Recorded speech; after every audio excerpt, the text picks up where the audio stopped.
What's up, guys? Welcome back to another review. Today we're talking Azrael, an R-rated post-apocalyptic thriller starring Samara Weaving.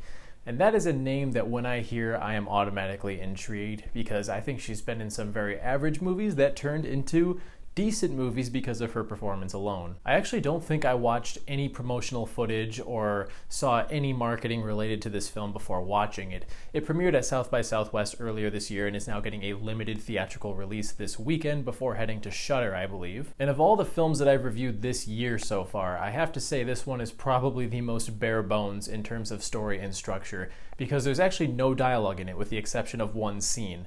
There's a lot of guttural noises, grunting, heavy breathing from the main character and some of the other characters as well, but they don't talk, and the only explanation we're given for that is displayed in text at the beginning of the film, which explains that some time ago, which is undisclosed, there was this apocalyptic event called the Rapture, and after this, many humans took a vow of silence.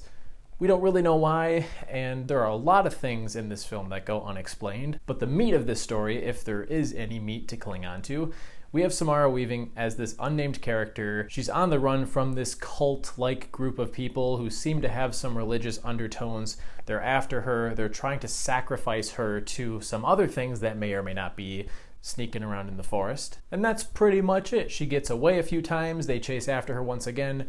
She might get some momentary reprieve before being encountered by more of these entities in the woods or the cult members. She has to fight them off using various strategies. It's just a lot of repetitive scenes that take place over and over again. And the one thing that I really think this movie could have benefited for is some more subtext or any kind of substance, really. And there are ways to include that in a film with no dialogue. There's sign language, you can include things in text, characters can write down information. Don't get me wrong, Samara Weaving does a great job with this role, and she brings a lot of physicality to it because it requires that of her. But I didn't feel anything for her character, I didn't know a single thing about her character, and even this cult that's after her, there's no context to it whatsoever unless you basically created in your head from the very few hints that we get throughout the film. I do appreciate the directing here. This is obviously a very low budget film, but it looks great, especially some of the nighttime sequences. They're shot beautifully. And there's a lot of practical effects, creature makeup, and tons of bloody violence. I appreciated those elements. They were just so repetitive and there's nothing to really pick up on in between. Something else that bothered me a little bit is that when Samara Weaving's character is faced with these hurdles, I never really felt like she actually outsmarted her adversaries. She either just got really lucky because a third party intervened, or her opponents did something unbelievably stupid to give her the upper hand. As a whole, I think it's definitely above average when it comes to Shudder originals. You could easily wait for this to come out on streaming and just check it out then. This is not like a must-see in theaters or anything. It was cool to see it a few days early, and I did enjoy some elements to it. But if I'm being honest, Azrael as a whole is pretty mediocre. So I'm going to keep this review short and give it 2.5 stars. I would spend more time talking about it if there were more to talk about, but it's 80 minutes long.